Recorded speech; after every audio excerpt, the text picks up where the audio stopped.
축하해 주시며 경의하는 최고 사령관 동지께서는 장거리 포병구분대 포병들이 뜻깊은 건군조를 빛나게 장식했다고, 정말 장하다고, 건군조를 경축하는 축포를 쏘아 올렸다고 높이 평가하셨습니다. 당과 혁명에 무한히 충직하며 정대로 조국과 인민을 초롱성같이 사수하는 이런 혁명군대를 가지고 있는 것은 우리 당의 커다란 긍지고 자랑이라는 최상의 믿음과 용기를 안겨주신 경의하는 최고 사령관 동지, 우리 군대와 인민은 천하제일명장이신 김정은 원수님을 높이 모시고 선군혁명의 위대한 새 시대를 떨치며 주칠 혁명이업, 선군혁명이업의 최고 승리를 반드시 안아오고야 말 것입니다.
쏙쏙쏙쏙쏙 발토루 우리 김대장 발토루 2월의 전기꾼이며 앞으로 쏙쏙쏙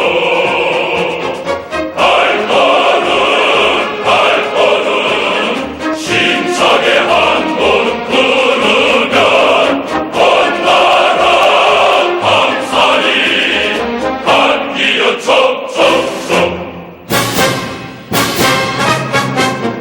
촉촉촉촉촉 발걸음 우리 김대장 발걸음 2월에 기상 떨치며 앞으로 촉촉촉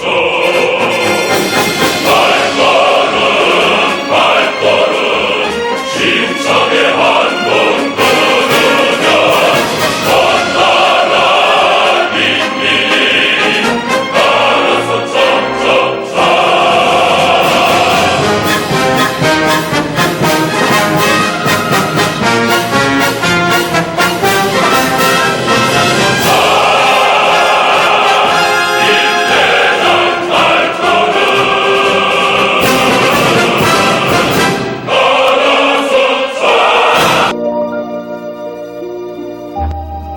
먼 옛날 중국의 화가들은 수묵화를 많이 창작했습니다.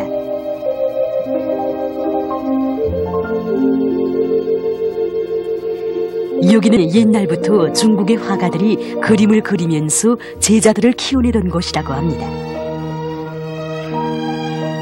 여기서 많은 인재들과 그들이 그린 훌륭한 수묵화들이 나왔다고 합니다. 그 그림들 중 일부 그림들은 오늘까지도 후세 화가들의 본보기 작품으로 되고 있으며 많은 사람들의 감탄을 자아내는 걸작으로 되고 있다고 합니다.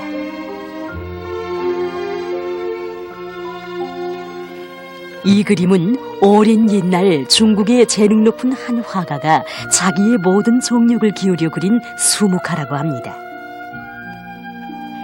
이 그림이 얼마나 섬세하고 훌륭했던지 당시 진나라의 황제는 이 그림을 보고 이것이야말로 진짜 그림이로구나 하며 칭찬을 아끼지 않았다고 합니다.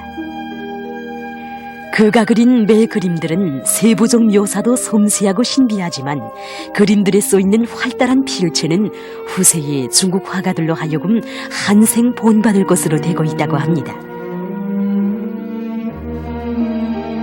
이 사람은 9살부터 그림을 그리기 시작해서 21살에 국가인재손발에서 수재로 지목된 사람이라고 합니다. 그 그리는 그림은 고문색과 흰색으로 된 간단한 소화 형식의 수묵화인데 그 묘사술이 섬세하고 독특한 것으로 해서 많은 사람들이 관심을 끌고 있다고 합니다. 중국의 전통적인 그림 수법을 보면 크게 두 가지, 음과 양의 세계로 고찰할 수 있다고 합니다. 중국의 화가들은 옛날부터 고문색을 음으로 흰색을 양으로 인식하고 수묵화를 창작하는 것을 하나의 전통으로 삼아왔다고 합니다. 그들은 이 두 가지 색으로 사물의 몸 대상들을 진실하게 그려냈으며 사물의 매 요소들을 생동하게 형상했습니다. 중국의 화가들은 물과 목으로는 모든 사물 현상들을 생동하고 다양하게 반영할 수 있다고 보고 있을 뿐 아니라 세밀하고도 정교하게 그려낼 수 있다고 보고 있습니다. 중국의 화가들이 그린 그림들을 보면 대체로 목을 위주로 이용하고 거기에 기타 다른 색을 보조적으로 하고 있습니다. 색깔을 진하게 혹은 연하게 하면서 사물의 현상들을 두드러지게 나타내고 있습니다.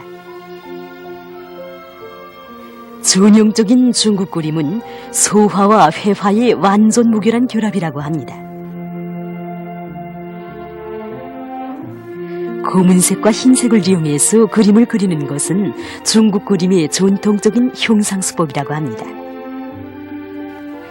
역대적으로 중국의 화가들은 이러한 형상수법으로 그림을 창작했는데 그 그림들에는 창작가의 내면 세계가 반영되어 있다고 합니다. 그들이 그린 산, 물, 꽃, 새, 짐승, 사람과 같은 그림들은 다 화가가 자신들의 내신 세계를 표현한 것들이라고 합니다. 그래서인지 중국의 화가들은 그림 역시 사람의 마음과 같은 것이라고 하고 있습니다. 지금도 매화, 란초, 참대, 국화 같은 대상들은 중국 화가들이 제일 많이 선택하는 소재라고 합니다. 오늘도 중국에서는 수묵화뿐 아니라 전통적인 그림 수법을 더 발전시켜 나가기 위한 사업이 계속 진행되고 있다고 합니다.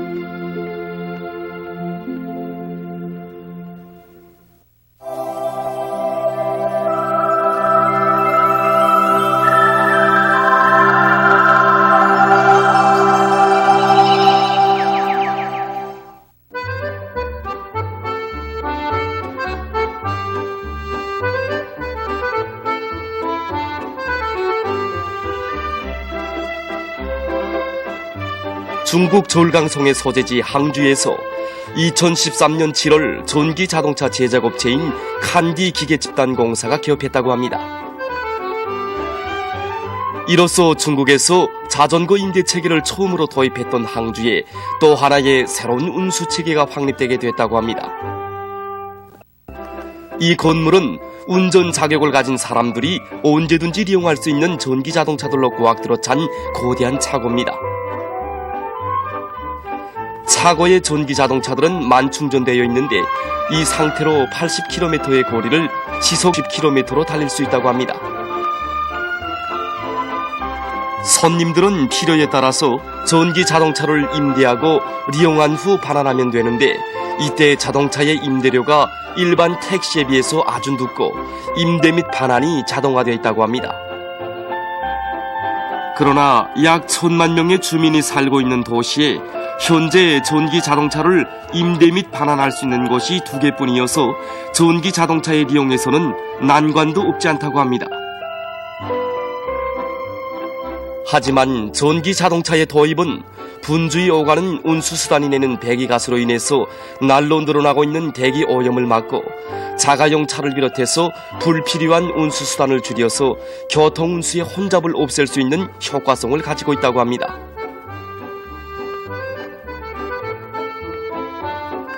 지금 항주에서는 손님들의 전기 자동차 이용을 도모하기 위해서 10개의 장소에 전기 자동차 봉사 건물이 건설되고 있다고 합니다. 정부에서는 앞으로 더 많은 전기 자동차를 도로에 배치하며 그 성과를 수도 베이징과 상해를 비롯한 여러 도시들로 확대할 목표를 세우고 있다고 합니다.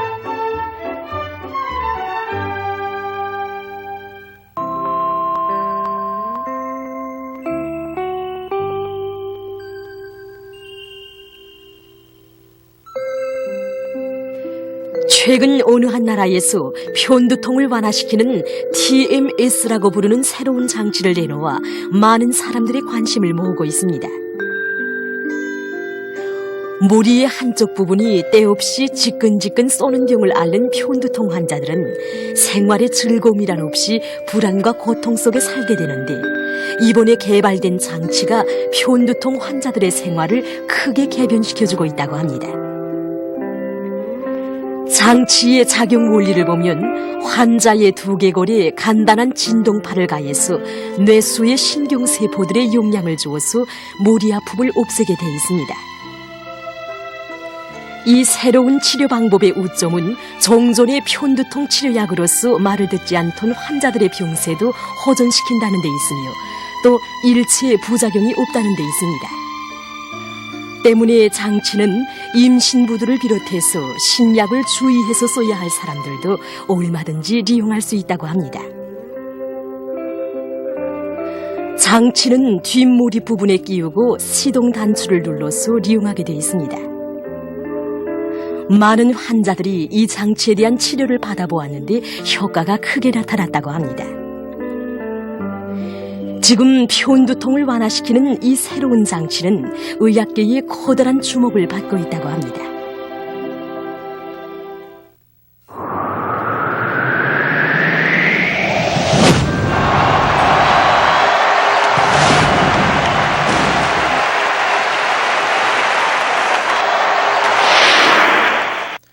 최근 국제체육 소식입니다. 이 시간에는 세계 여러 나라들에서 진행되고 있는 축구 경기들 중에서 일부 경기 소식을 보내드리겠습니다. 먼저 콜롬비아에서 진행된 남아메리카 해방자컵 축구 경기 대회, 아르헨티나의 아틀레티코 나시오날 팀과 브라질의 아틀레티코 미네이루 팀 사이의 경기입니다. 아래에 흰색 운동복을 입은 팀이 아틀레티코 나시오날 팀입니다. 득점 기회를 노리던 아틀레티코 나시오날 팀에서 경기 추가 시간에 결정적인 골을 넣었습니다.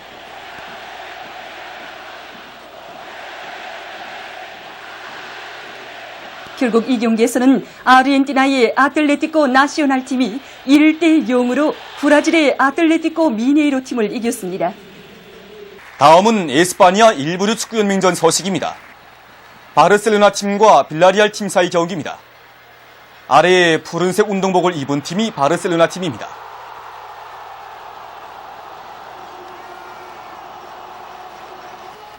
경기가 시작된 지 얼마 안 돼서 불의적인 역습 속공으로 첫 골을 기록한 빌라리알 팀에서 경기 시간 54분경 째인 공격 조직으로 또다시 득점했습니다.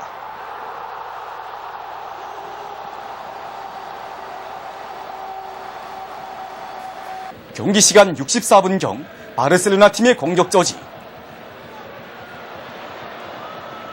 빌라리알 팀 선수의 발에 맞고 방향을 바꾼 공이 그대로 문안으로 날아들었습니다.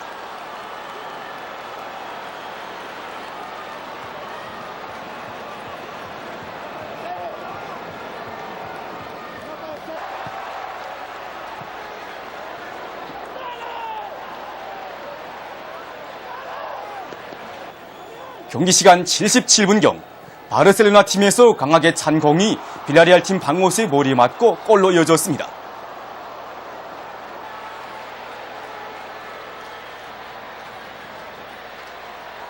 경기 시간 82분경 바르셀로나 팀의 높은 공격 능력을 보여주는 세 번째 득점이 이루어졌습니다. 결국 이 경기에서는 바르셀로나 팀이 빌라리알 팀을 3대2로 이겼습니다. 다음은 아틀레티코 마드리드 팀과 발렌시아 팀 사이의 경기입니다. 아래에 노란색 운동복을 입은 팀이 아틀레티코 마드리드 팀입니다.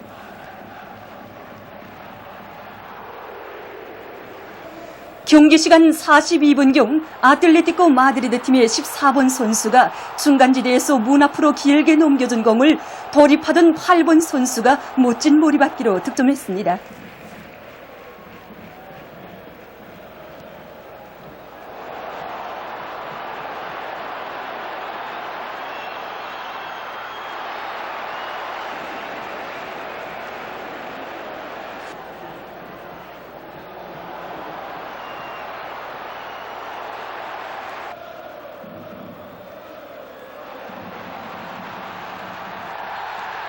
후반전에 들어와 두 팀 사이의 공방전은 더욱 치열했으나 득점은 나지 않았습니다. 결국 이 경기에서는 아틀레티코 마드리드 팀이 1대 0으로 발렌시아 팀을 이겼습니다.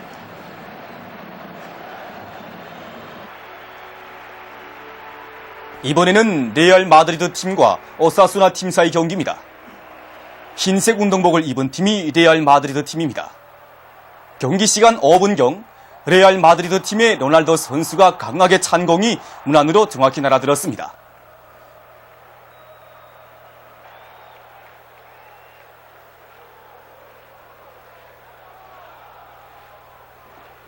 경기 시간 51분경 로날도 선수의 특이한 득점 요기를 보여준 두 번째 골이었습니다.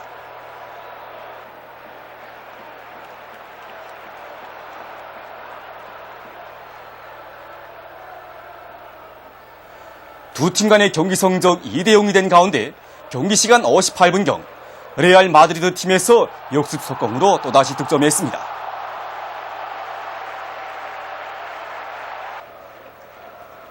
경기 시간 82분경에 레알 마드리드 팀에서 또 한 골을 넣어서 결국 오사수나 팀을 4대 0으로 이겼습니다. 다음은 아르헨티나 일부류 축구 연맹전 소식입니다. 리베르 볼라테 팀과 올림포 팀 사이의 경기입니다. 아래에 흰색 운동복을 입은 팀이 리베르 볼라테 팀입니다. 경기 시간 15분경 리베르 볼라테 팀에서 먼저 한 골을 넣었습니다.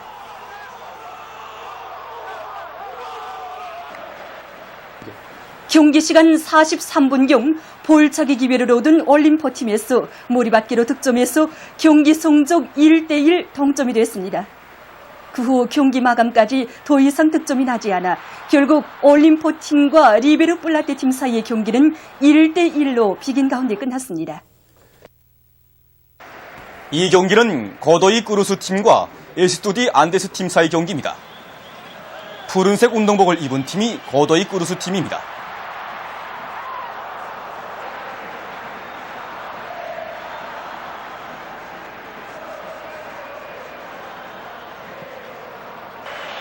전반전에서 두 팀은 서로 치열한 공방전을 벌였으나 득점은 나지 않았습니다.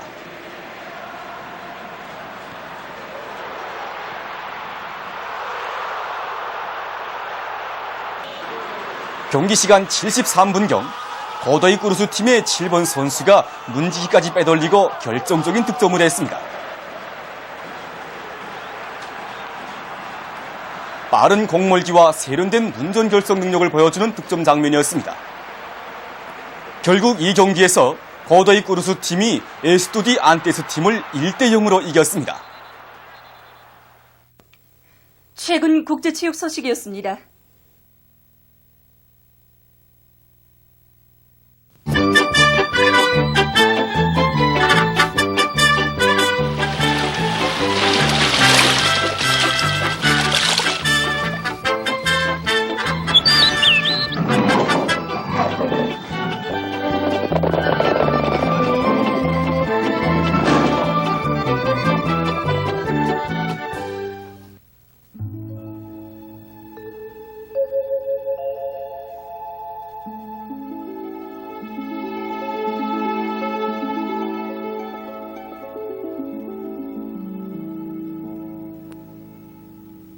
흉악하고 사나운 생김새와 교활하고 포악하며 잔인한 성질을 가진 것으로 해서 오랜 세월 사람들의 젖째가는 사냥 대상으로 해로운 짐승의 대명사로 되어온 승냥이.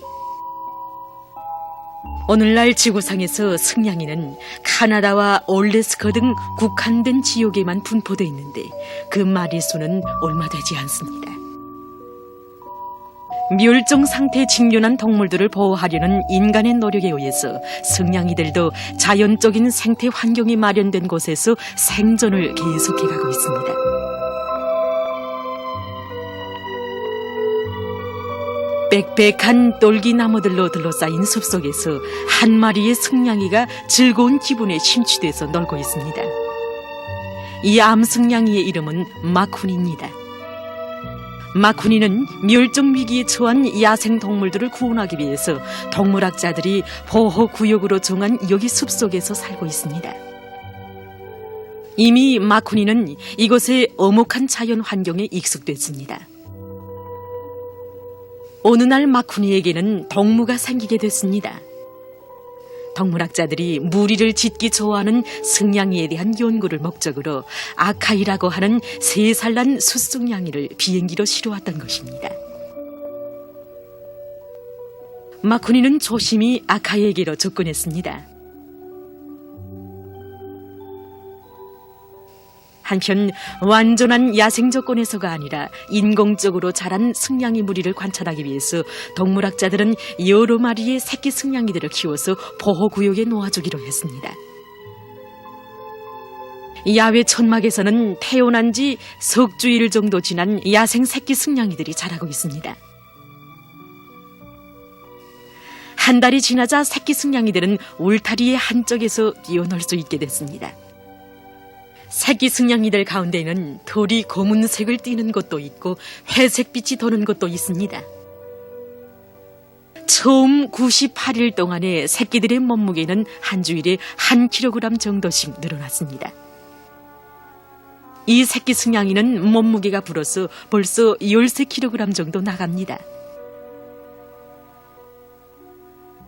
야생 상태에서 새끼 승냥이들의 60%는 자라는 과정에 질병과 굶주림으로 해서 죽는다고 합니다.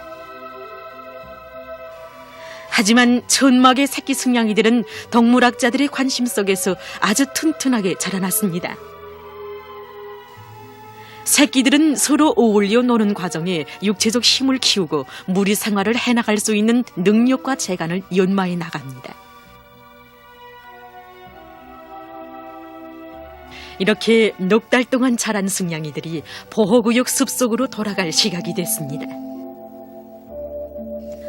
승냥이들을 놓아주자 멀리서부터 이것을 바라보고 있던 숲속의 우두머리 아카이가 나는 듯이 달려와 무리의 새 성운들을 반겨왔습니다. 이제부터 새끼 승냥이들은 자기의 힘으로 새로운 미지의 세계에 순응하면서 자기들이 속할 가족과 어울리면서 사는 법을 배워야 합니다.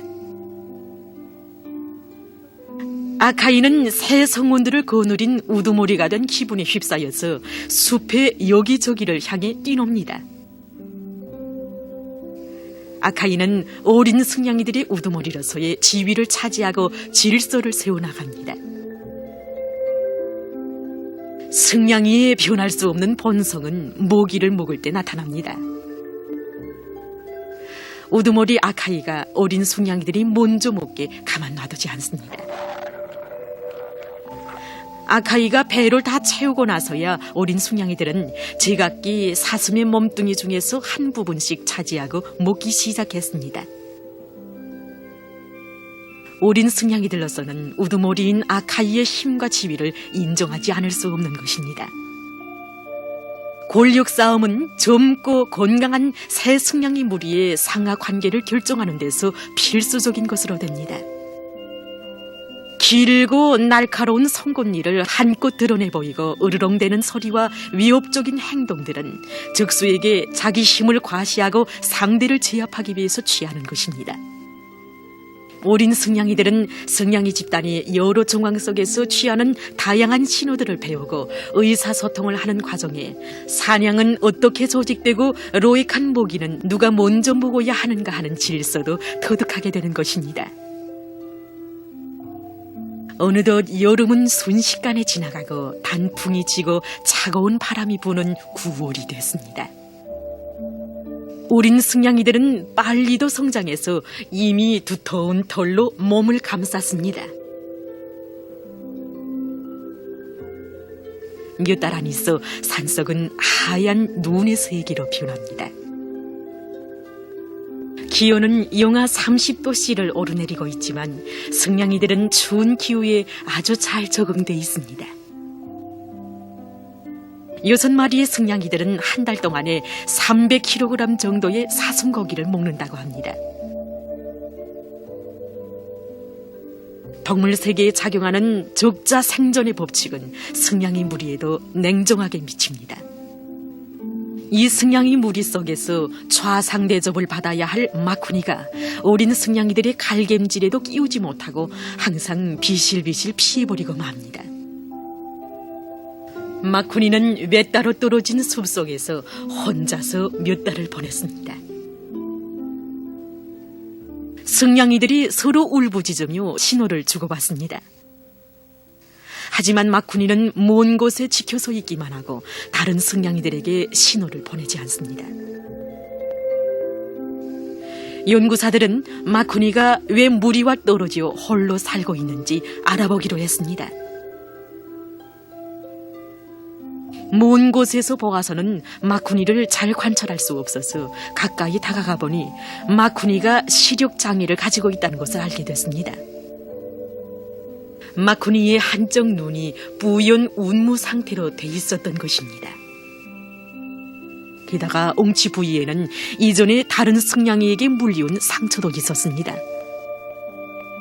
아무리 자연 환경에 먼저 익숙했던 포악한 승냥이도 무리의 승냥이들과 동등한 육체적 능력을 가지지 못하고서는 생존 경쟁 속에서 밀려나고 마는 것입니다. 그래서 마쿠니는 승냥이 무리를 무서워하고 같이 있는 것을 두려워했던 것입니다. 연구사들은 마쿠니를 무리 생활에 적응시키기 위해서 수술을 통해서 시력을 회복시켜 보았습니다. 손상된 마쿠니의 오른쪽 눈 각막을 절단하고 대신 인공 각막을 끼워 넣어 주었습니다. 2개월 후 시력이 완전히 회복되자 마쿠니는 드디어 승냥이 무리로 돌아오게 됐습니다.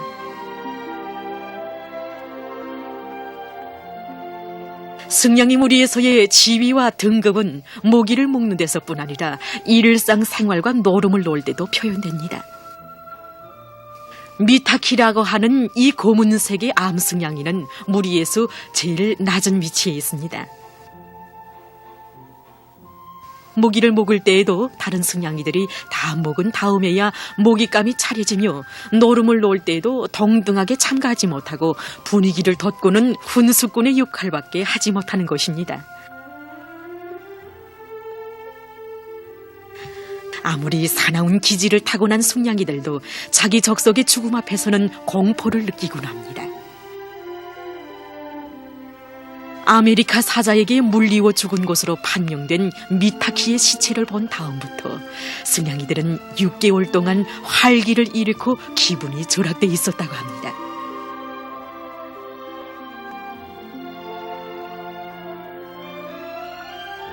오미로 성장한 어젯날의 새끼 승냥이들이 여기 야생 세계의 숲속에서 자기 정을 계속 보존해 나가자면 날로 더욱 사나워지는 자연의 횡포를 이겨내야 할 것입니다.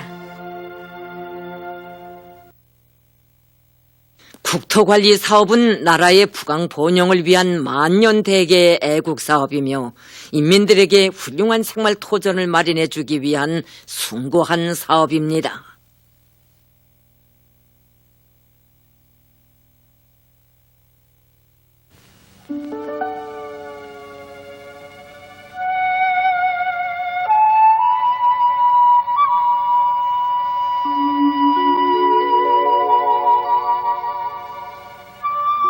아름다운 삼천리 이강산에 수수만 년 뿌리를 내리고 대자연의 신비경 한껏 펼친 어가산.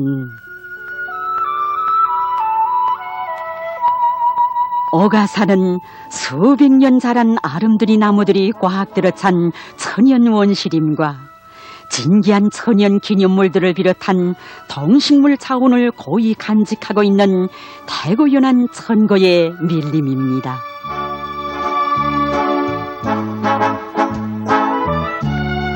압록강 기슭에서 수백 리 뻗어내린 낭림 산줄기의 서북쪽에 위치한 어가산은 자강도 화평군과 양강도 김영직군의 경계에 서사 있습니다. 아름다운 5개의 봉우리로 이루어져 있어 그 이름도 어가산.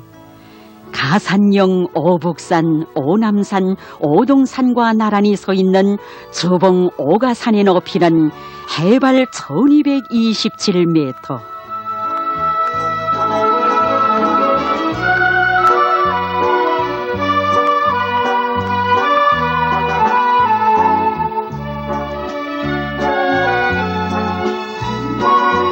높은 산 깊은 계곡에 그 장쾌함과 수리함을 감추고 오랜 세월 낙엽 속에 이끼 속에 묻혀있던 어가산이 은혜로운 태양의 빛을 함뿍 받아 안고 선군시대에 또 하나의 명산으로 우뚝 솟아 빛나게 되었으니 그날은 천지도 위인을 알아본 주체 97년 7월 1일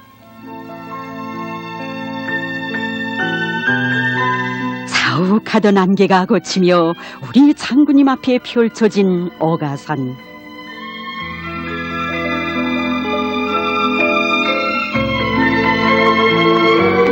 그것은 결코 단순한 자연만이 아니었으니 어버이 수령님 걸으신 배움의 천리길, 광복의 천리길 자옥을 소중히 간직하고 있는 어가산은 나무 한 그루, 풀 한 포기, 바위돌 하나도 무심히 대할 수 없는 역사의 산이었습니다.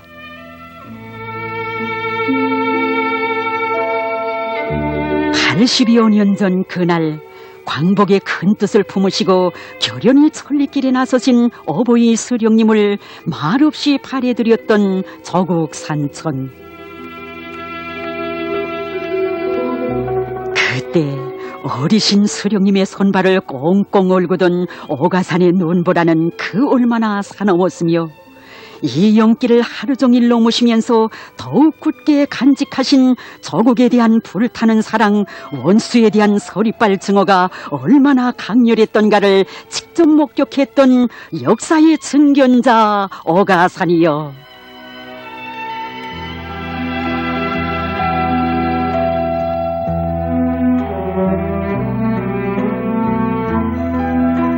정녕 우리 장군님께 있어서 어가산은 어버이 수령님과 순간도 띄워놓고는 생각할 수 없는 산이었습니다.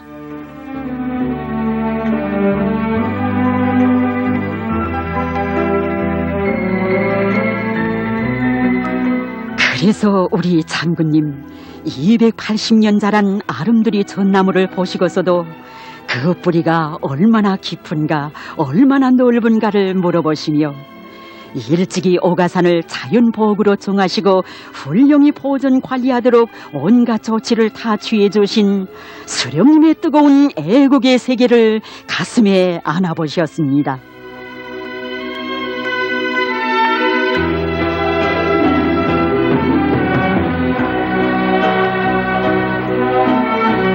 사람들 속에서는 흔히 참나무, 도토리나무로 불리운다고 하시며 우리 장군님 몸소 나무의 높이와 굵기까지 가늠해 주신 신갈나무. 이 신갈나무도 수령님의 팔자치 역력한 어가산 자연보호구를 조선의 자랑스러운 국보로 빛내어 대대손손 민족의 긍지로 넘겨주시려는 우리 장군님의 애국의 의지를 끝없이 속삭이며 전해가고 있습니다.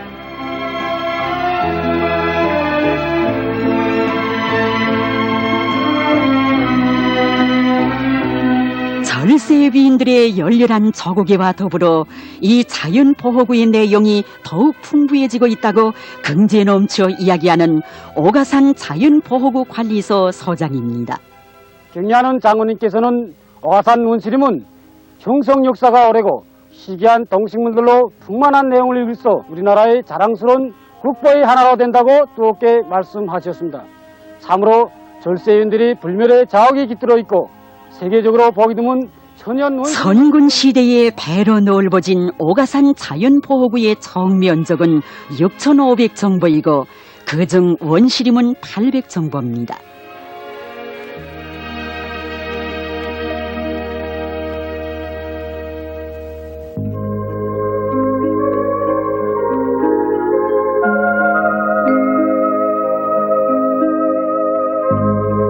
식물과 동물, 물과 토양, 대기도 모두 자연 상태 그대로 보존되어 있는 오가산 자연보호구 안에는 1200여 종의 식물 자원과 130여 종의 동물 자원이 있으며 언제나 맑은 물과 깨끗한 공기가 흐르고 있습니다.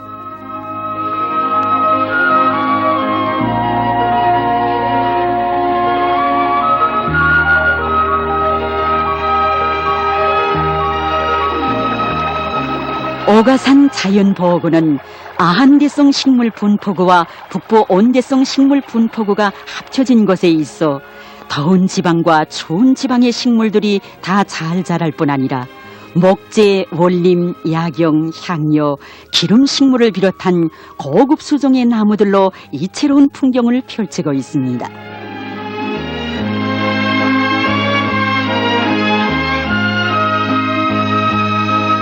신생대 제4기 대륙빙하기의 영향을 받으며 오랜 세월에 걸쳐 형성된 오가산 원시림 안에서는 자연 수종되어 자라난 나무들이 저절로 죽어 넘어지고 거기에서 떨어진 씨앗이 또다시 움터나 푸른 잎을 펼치는 자연의 순환 과정이 오늘까지도 계속되고 있습니다.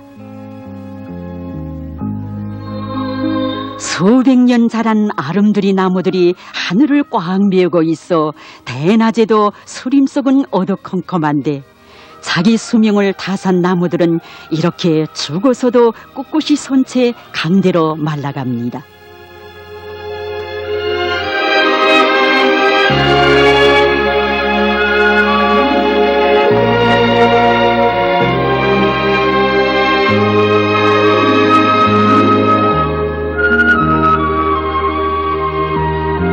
하늘잎 나무들은 200년 내지 300년 자라면 통째로 넘어져 진대가 되는데 세월의 눈비 속에 이것은 밀림의 새로운 세대들이 잘 자랄 수 있는 부식토가 되어줘 끊임없는 세대 교체가 이루어지고 있는 원시림은 오가산 자연보호구의 특이한 식물상과 그 속에 묻힌 자연의 새로운 비밀들을 펼쳐 보이고 있습니다.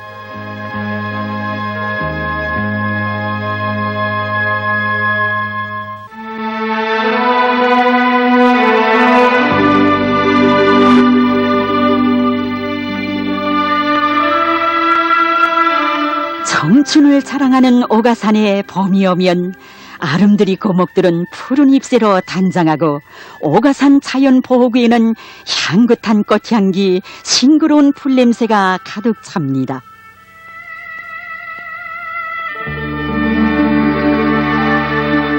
다른 야산들과 달리 원시림 깊은 곳에는 5월까지도 눈이 그대로 남아있는 경우가 있지만 그래도 계절은 어쩔 수 없는지 경쟁적으로 피어나는 꽃들로 하여 오가산은 마치 꽃 전시장을 방불케 합니다.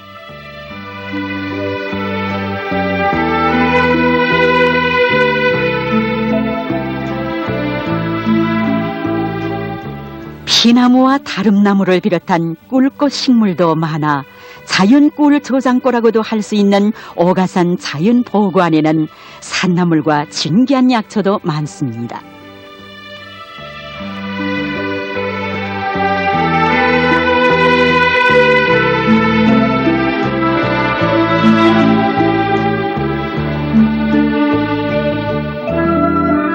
그 향기 너무도 독특하여 참나물이 나물로는 으뜸인가 했더니 오가산이만도 그 종류가 20여 종이나 된다는 고비와 고사리가 주목을 치어들고 도전에 나서는 것 같습니다.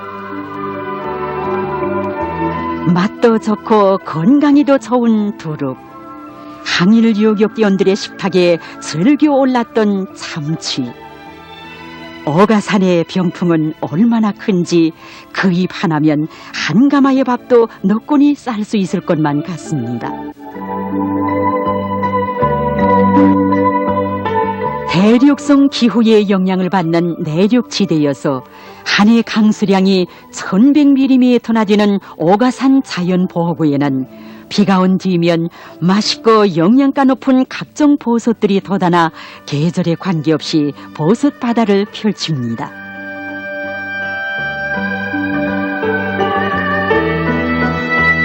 온습도가 알맞춤하고 환경이 깨끗하고 정갈한 이곳에는 보이는 곳마다 진귀한 약초인데 그 중에서도 단연 첫자리를 차지하는 것은 오가산의 산삼입니다.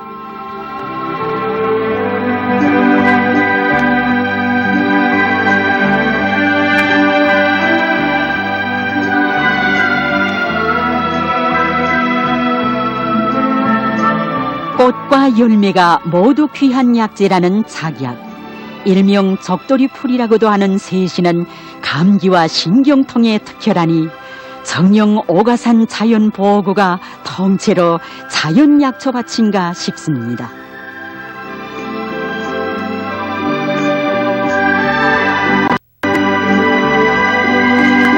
봄빛이 물들었던 연녹색의 잎새들이 푸르청청해지는 오가산의 여름은 천연 기념물들이 억센위용 남김없이 떨치는 계절.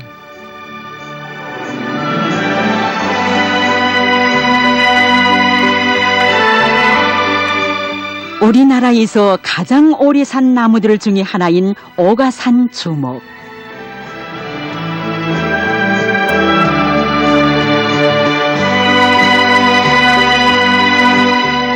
그 모습 붉고 불고 내 이름 주목인가. 그 연륜 1100이라 볼수록 장관이로구나.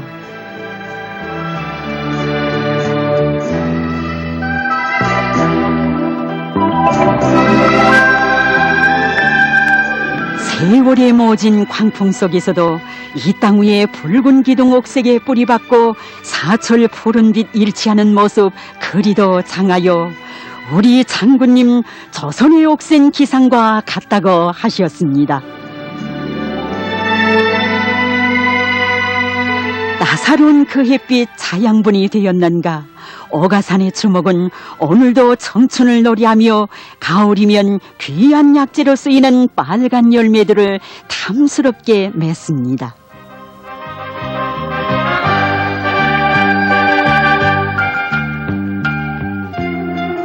550년 자란 잣나무.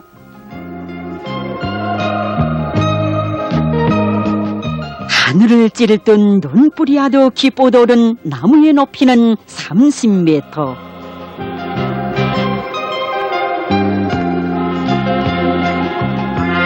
이 나무는 우리나라 잣나무의 조상으로서 천연 기념물의 옥좌를 당당히 차지하고 있습니다.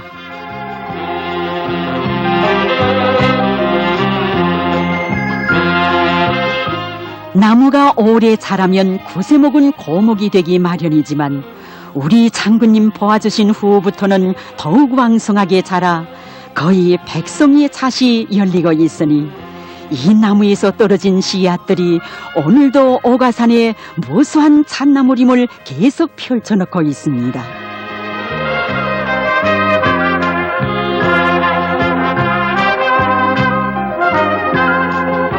오가산 용마루에서 동쪽으로 깊이 들어가면 오래전부터 식물연구사들의 관심을 끌어온 피나무가 있습니다.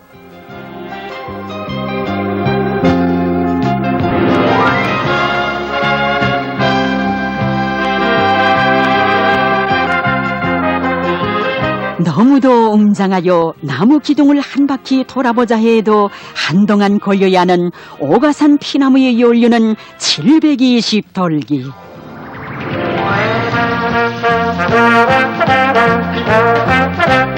그 어느 식물학 사전에도 이처럼 크고 오래 묵은 피나무는 오늘까지 기록된 것이 없습니다.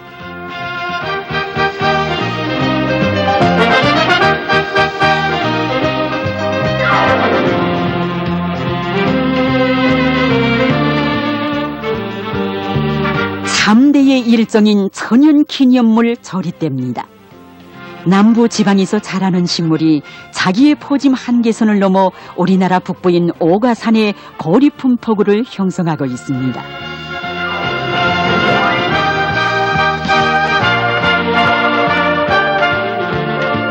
각이한 수종의 나무들이 천태만상의 조화를 이룬 오가산 자연보호구.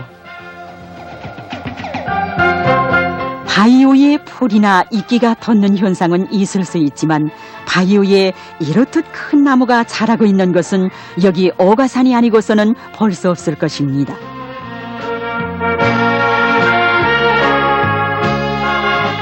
미끈하게 뻗어오른 나무 기둥에 큰 혹이 달린 것이 보기에는 흉하지만 그래도 그것은 나무의 오랜 역사와 생활력을 말해주고 있습니다.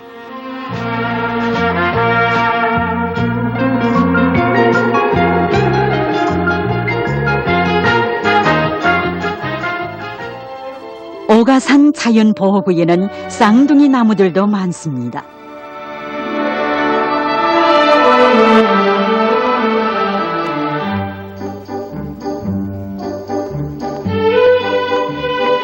산림의 맨 우층에서는 거목들이 키더듬하고 그 아래에서는 거목에 눌리온 똘기나무들이 옆으로 더 많은 공간을 차지하려고 하는데 이렇게 이끼 낀 나무에 붙어 사는 산이렵초와 같은 식물들도 있습니다.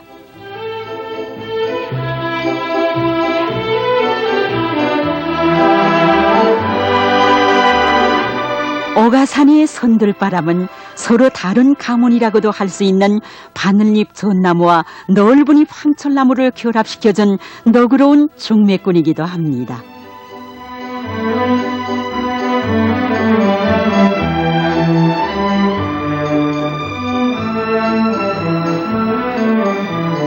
오랜 세월 각이한 진화 단계를 거쳐 살아온 많은 수종의 나무들이 아무렇게나 뿌리 내려 제멋대로 자라고 있는 것 같지만 이렇게 의지하고 도와주며 오가산의 풍치를 한껏 덮어주고 있어 이것은 자연식물원으로 더욱 자랑을 떨치고 있습니다.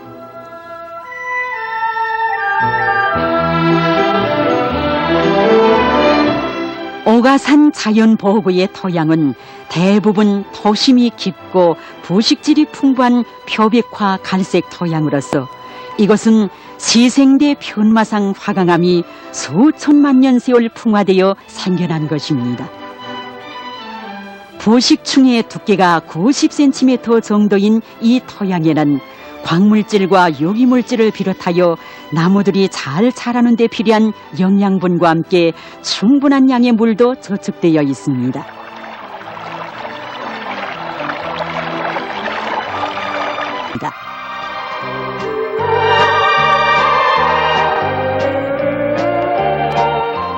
가을이 오면 바늘잎 나무들은 여전히 푸른 빛을 뿜고 넓은 잎 나무들은 점차 황금빛으로 변해가는 모습이 은은하고도 고색창연한데 숲속에는 또 천연색의 단풍과 기이한 모양의 거목들이 조화롭게 어울려 풍악산의 경치도 무색해 합니다.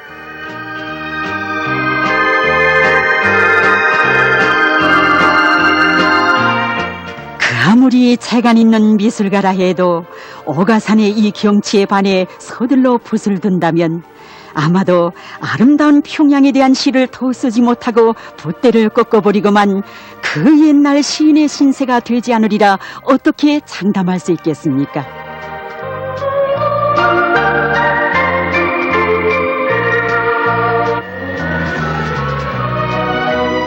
마가성을 가진 사람이 천식을 거쳤다는 마감하여 희한한 열매들이 드렁져 더욱 풍성해지는 오가산 자연보호구의 가을.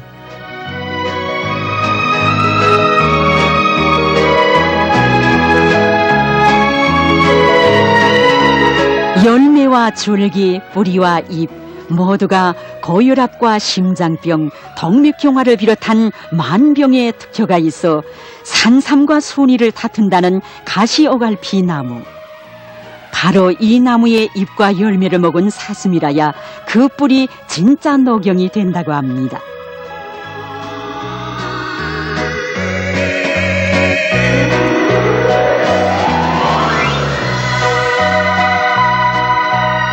산림 열정보당 한 그루만이 있어도 온갖 병균이 침습 못한다고 하여 서림 속의 의사라고도 불리우는 황경피나무의 껍질과 열매는 순환기 질병과 당뇨병의 명약입니다.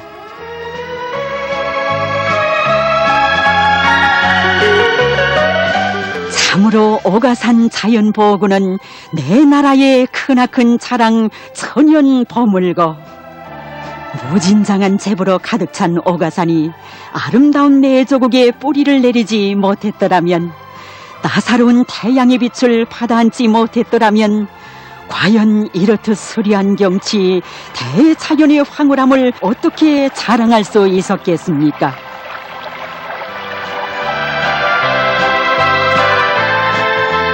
정령 소수 천년 세월 말없이 내국의 아름다움을 더욱 풍만하게 돋궈준 오가산입니다.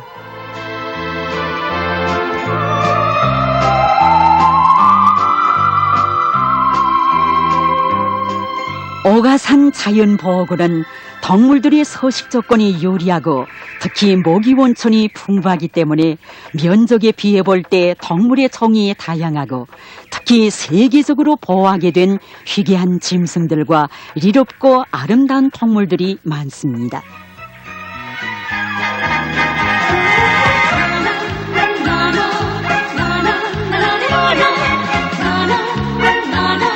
오가산의 그윽한 열매 향기 넘칠 때 숲의 설레임 소리, 짐승들의 울음소리, 새들의 요정한 쥐적임 소리가 하나로 융합되어 원시리만의 특이한 정서를 자아내는데, 배불리 먹은 새끼 곰들이 어미의 보호를 받으며 부지런히 나무 오르기와 열매 따기 훈련을 합니다.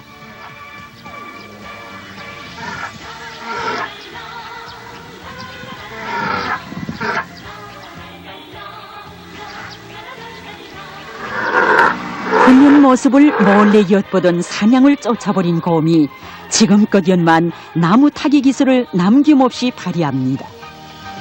이만하면 겨울잠을 자도 되겠는지. 곰처럼 미육한 건 없다지만 어쩐지 오가산의 이 곰만은 아주 재주 있고 영리해 보입니다.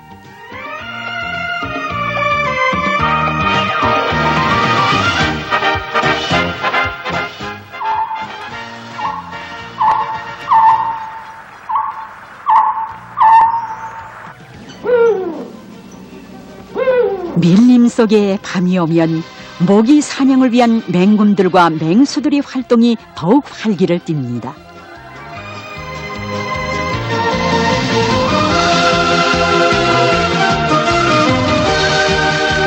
겨울을 맞이한 오가산의 원시림 속에는 또 어떤 흥미있는 동물 세계가 펼쳐지게 될 것입니까?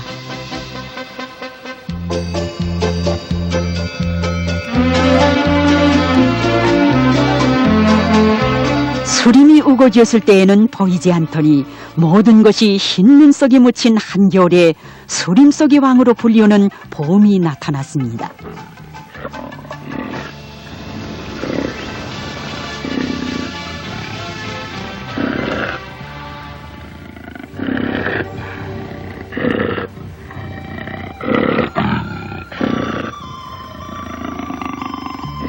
때로는 낭림 산줄기가 뻗어내린 짐에게 산발을 타고 안 가보는 데가 없지만 여기 오가산 원시림보다 살기 좋은 곳은 없으니 조선봄의 위풍당당한 이 모습이야말로 오가산의 자랑 중의 자랑입니다.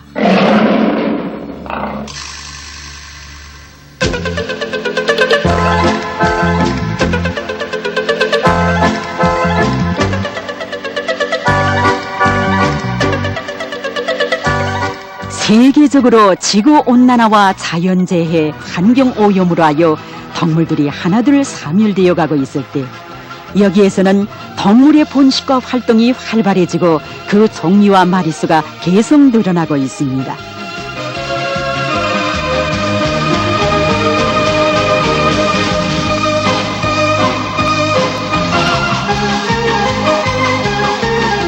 하기에 자연식물원으로 이름 높은 어가산이 오늘 세계적으로 보기 드문 작은 동물원으로 더욱 자랑을 떨치고 있습니다.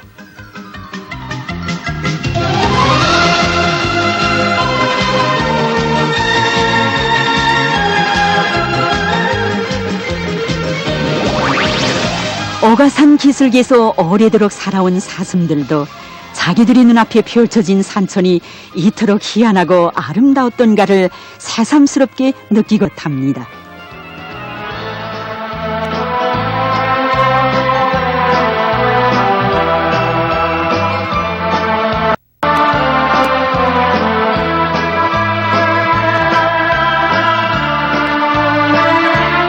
내 나라의 자랑스러운 국보인 어가산 자연보호구. 정녕 이런 대자연의 많고 많은 제보가 어떻게 고이 보존되어 오늘처럼 빛을 뿌릴 수 있었겠습니까?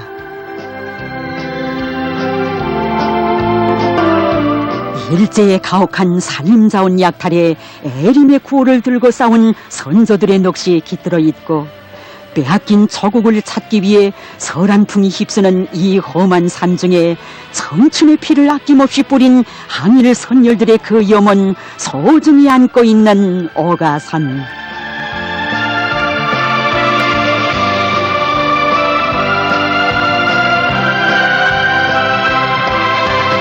바로 여기에 어가산에 뿌리 내린 나무처럼 변함이 없고 천연 원시림처럼 깊고 깊은 세계를 간직한 아름다운 사람들이 있습니다.